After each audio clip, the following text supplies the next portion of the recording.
Yeah, Caleb Williams, the he got the beats. What are they? Add the Beats by Dre or whatever. Oh, really? Yeah, he's the face for that, I guess, or whatever. It's like That's three good. million, $4 million deal. Like, I was all on board um, with that young man because I live in Northern Virginia, and so he's from right up the street in DC. So yeah, it's not often that the talent from out here gets makes its way to Norman. So I was really happy for him, and I love that he got his shot and was doing well. But as soon as he left, like with most other things, I just kind of forget about him. And I yeah, did not know about this deal that he has because I don't obsess over the right. guys who are no longer on our campus. So it's sad that that's what it's about to come to. But yeah, I'm not about to continue to root for or watch out for. If he shows up in the highlights and I see him, I'll be like, oh hey yeah, whatever. Right. But yeah, he's That dead to me. gives that gives this even more meaning. Yes, it does. That's I've So always that loved means you on the U, man. that means for the rest of us who did all of our years, like, well, the sport will never be the same because there will only be so many who'll be able to say, yeah, I started and ended my career in Norman. And unfortunately, he won't be able to say that. But he'll also be able to say, I made $4 million from beats. And but Right, like, yeah, you do have that on us. So right. good for you, whatever. And that Coach Riley, he's something else. Like, I understand, you think you got to do what's best for your family, but at the Mhm. same time, you can let your players know, hey, this is gonna be my last season, because everybody knows he knew before that night that he was going to Southern California. I don't care what he says. Like, you don't make that rash of a decision in 3 hours. No. Um, so part of that between what I'm doing now and after I was working for Washington, I worked for a sports agency, ProStar Sports Agency, and they're out of Denver. And one of the things, part of our portfolio was we represented coaches. And so I am well aware as to what happens with coaches, college and professional, and how those things change because of the nature of, we'll say, the lack of system there is for those kinds of things. And so I can almost assure you that Lincoln was 100% started the season um, knowing that he was a Sooner coach for the long term. And at some point in 2021, somebody got in touch with his camp and they just kind of put out a feeler. What would it take to get you to like leave Oklahoma?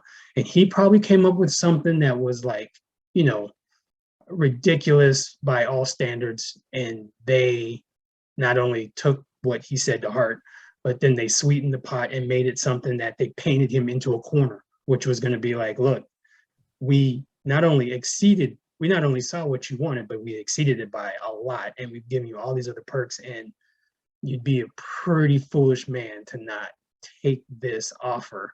And I believe in his heart of hearts, he didn't want to leave because Oklahoma is not a place that you leave. The You know, people are great. The environment is wonderful.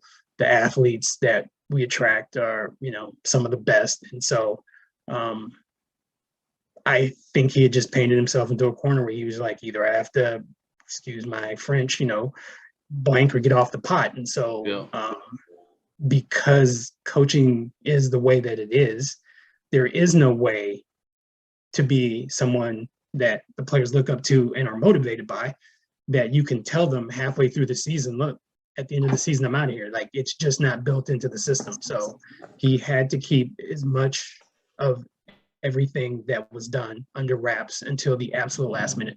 There's never going to be a coach who's like leaves one program for another in a manner that makes everybody happy. This is just how the world of coaching works. it's like a business almost nowadays. Like, there's no real like passion for. I mean, there's still passion for the game because it's just that's what the game of football does. but it just doesn't seem like they want to play the game for the game. And I think OU's move to the SEC will be good for that reason because these kids will get a better opportunity to build their brand, I guess, on a national stage, like afternoon or night games. Like who's getting up at 11 a.m. Like to watch college football game. It's just more people are going to be watching. I think at night and the bright lights and all that. So.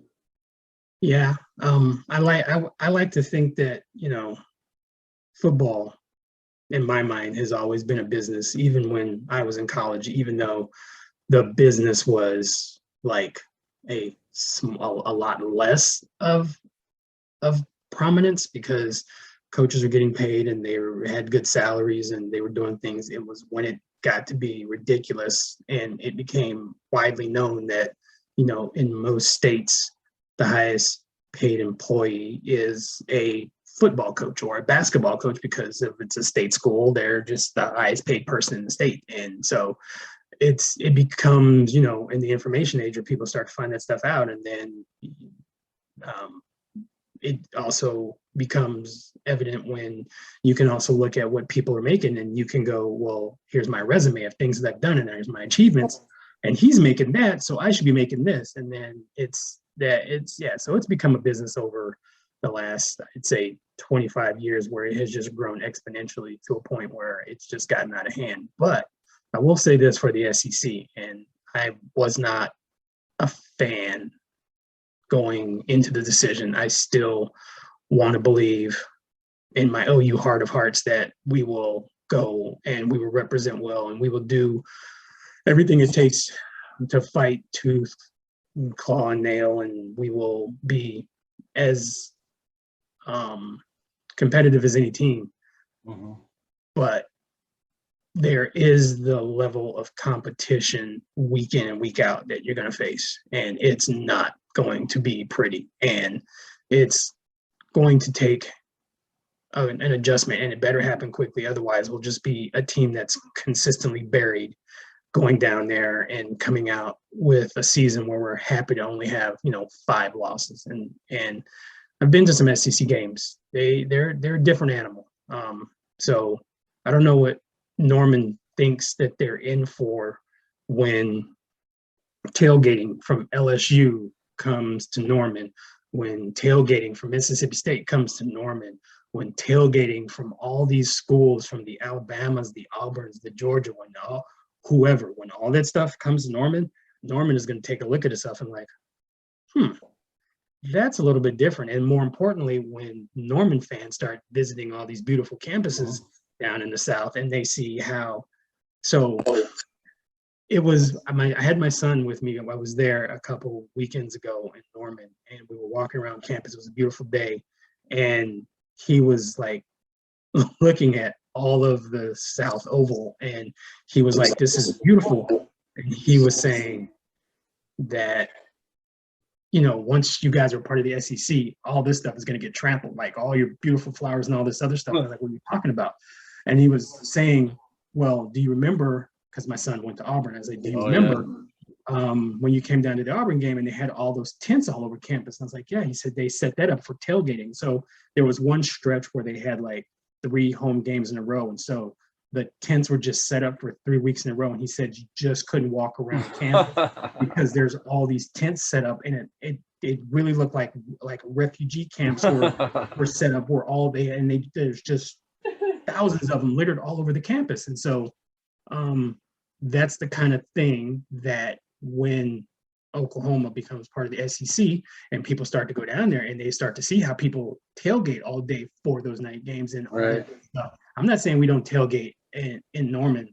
I'm saying we're going to go and learn how to become better, SEC family members, and we're going to start doing things the way that we see done in the SEC. And Norman is in for a little bit of a culture shock when it comes to those fan bases coming into Norman and Norman fans heading on down to the SEC country. Yeah, it's gonna be pretty sweet to see the likes of Bama and LSU, Georgia, Florida, coming to Norman and playing football. That's gonna be Oh yeah, badass. yeah. It is gonna be fun until you see that in one season you're gonna have uh, Ole Miss, Alabama, Kentucky, LSU. Uh, who else? Give me anybody. And you're still gonna have to play Texas, so that's just an emotional game.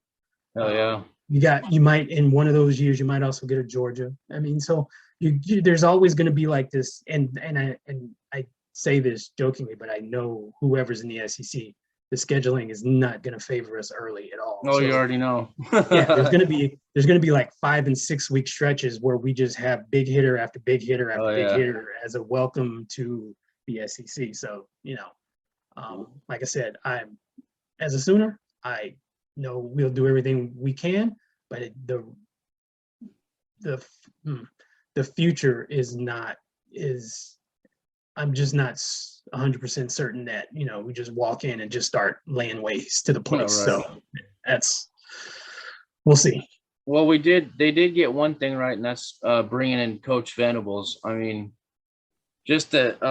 So you were there for Switzer last Yes, year yes, and right, the beginning of the Gibbs era. correct. So, like, what could you say there was a culture change right there, or because It was Coach Switzer he was the king then. He's the king now, but he was always the guy that you saw on TV when I was a kid in high school, who you like dreamed of playing for. And then to stand in a room and have him give you a pregame speech, and it didn't matter if we were playing Kansas, if we were playing the Kansas City Chiefs. Once he said what he had to say, we were like lights out, run through the walls, and like it was like he got us amped up for games, and he was Nice. great at it. And so him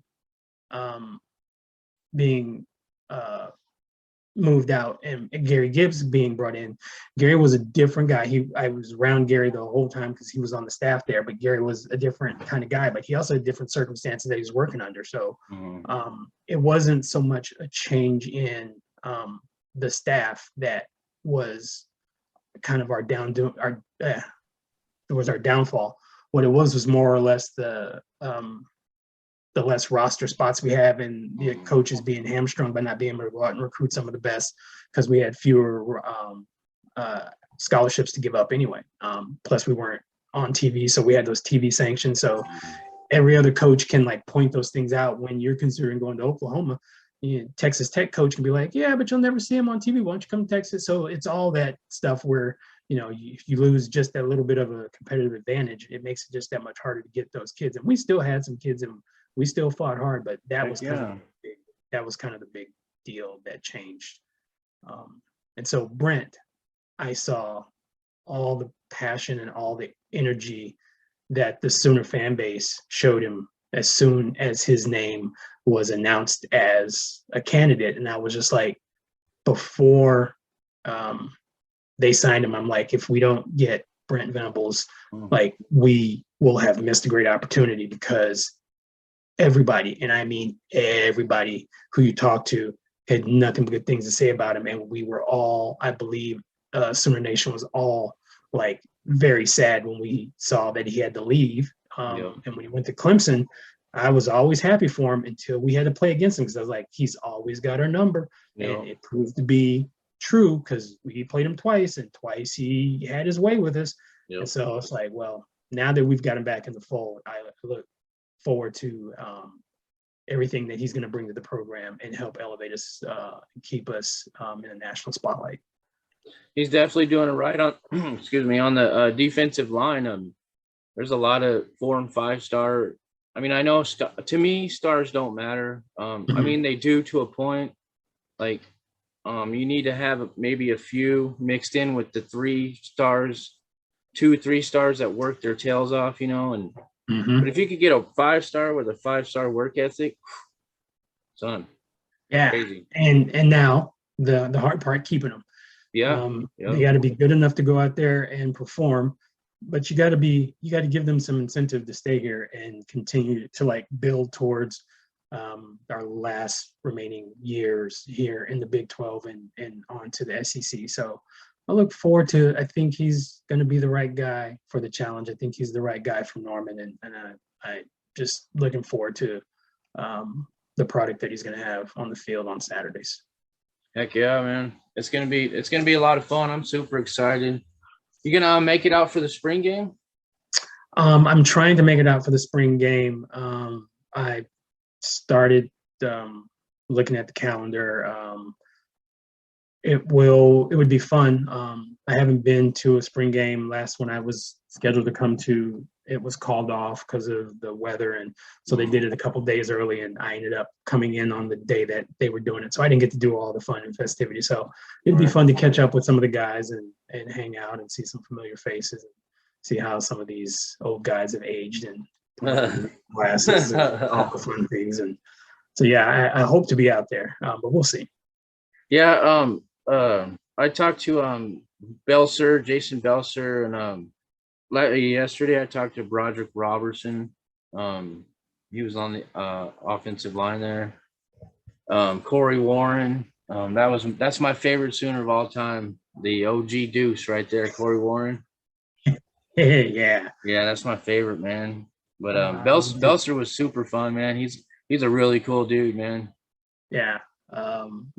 Man, like I said, me and Jason, we had some times, but we were roommates there for a while, and yeah, he's a great dude. Love that guy. Yeah, man. So I like to end with the who, what, and a why. Okay.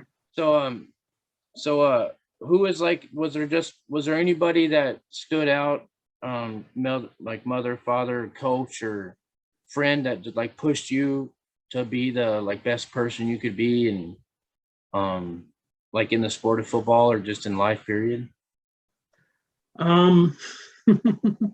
So I've told this to some of my friends, and they kind of laugh at me, and some of them think it's kind of corny, but I'm a little brother, and my big brother Daryl, who I said went to Oklahoma, he was always the guy who I idolized. And even though I was like the little annoying, pissant kid who would like come and want to bother him when he was, in his high school age years, and I wanted to like do stuff, watch TV and, play with him and stuff. And like, he'd like, okay. And so we'd end up watching TV, but he'd have me in a headlock the whole time. And it was just, tough love and that kind of stuff. And so it was all fun. And so he was the guy who I idolized, because when I was, again, young enough that I, like I said, with the Switzer story, where I was so young that, I saw how when my brother went in town, everybody knew his name. Everybody knew who he was. And it was because of the great athlete that he was. And so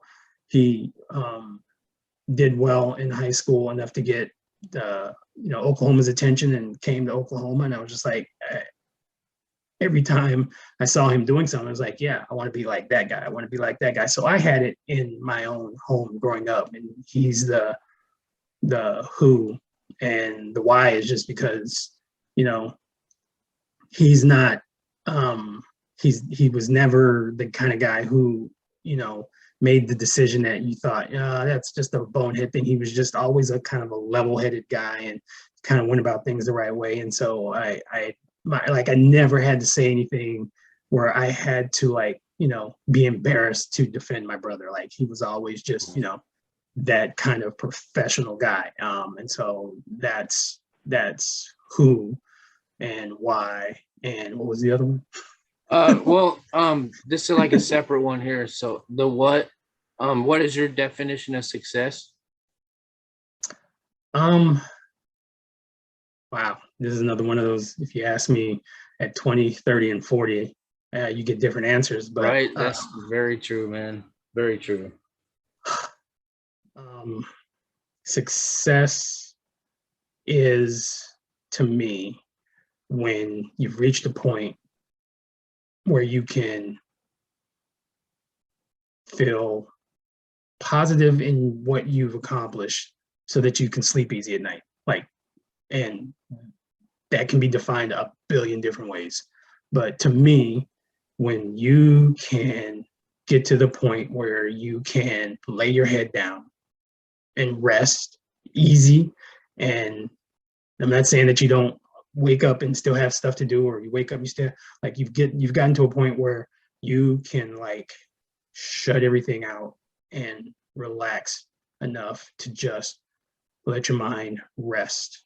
To me, that's success. Like you've gotten to that point where you don't have the world ripping at you in all different directions, and you are a successful person.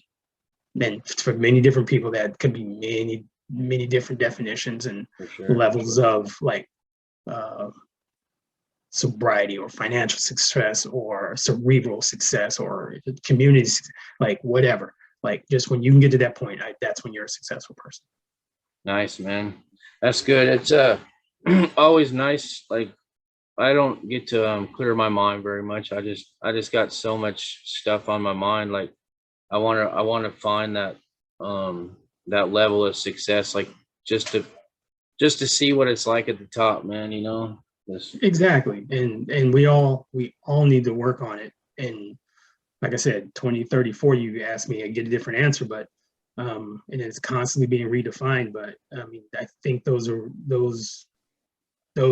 experiences help us to continue to grow and find what success is. And for me now, that is kind of where I stand with, you know, whatever it means to be successful. Is that, you know, I've been up since 6:30 and I've been working, but at the end of the day, proud of what I've done. I'm kind of centered in how I feel, and you know, when it's time to like shut it down, I can shut it down and go to sleep and just wake up the next day feeling refreshed and ready to take on the next challenge. To me, that's success. Nice, man. I'd like to share a quote with you before I go. It's a focus on the daily instead of the dream, but let the dream shape what you do daily.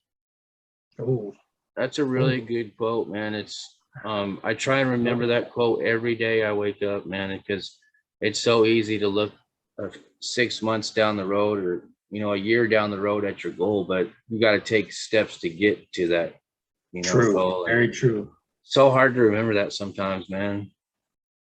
Yeah, well, you know, I was just reading a thing where we don't spend enough time centering ourselves and try to meditate, and it's one of these things where it sounds so foreign, and it's not even something that I'm familiar with. But when I read it, and the context in which I learned about it was these people who do these competitions for memory, and they're not smarter people. They're just using the tools that they have, and meditation is one of them, and it helps them to achieve more than they normally do. So by the time that you see me the next time, I might be on my meditation grind. So I might nice be able to remember all this stuff, man. Exactly. That's what I'm shooting for. Oh yeah. Well, can I get a Boomer Sooner on the way out?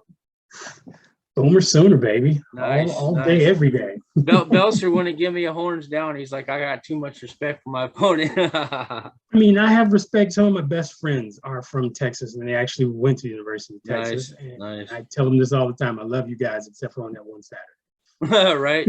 For sure, man. All right. Well, I appreciate you stopping by the Boomercast, and maybe after the spring game or something, we can chop it up again, man. Sure. Sounds great, Robert. I appreciate it. Awesome. Thanks for having me on, and look forward to seeing you the next time. Heck yeah. Thanks, bud. All right. Have a good one. All right. Boomer. Boomer Sooner. That's right.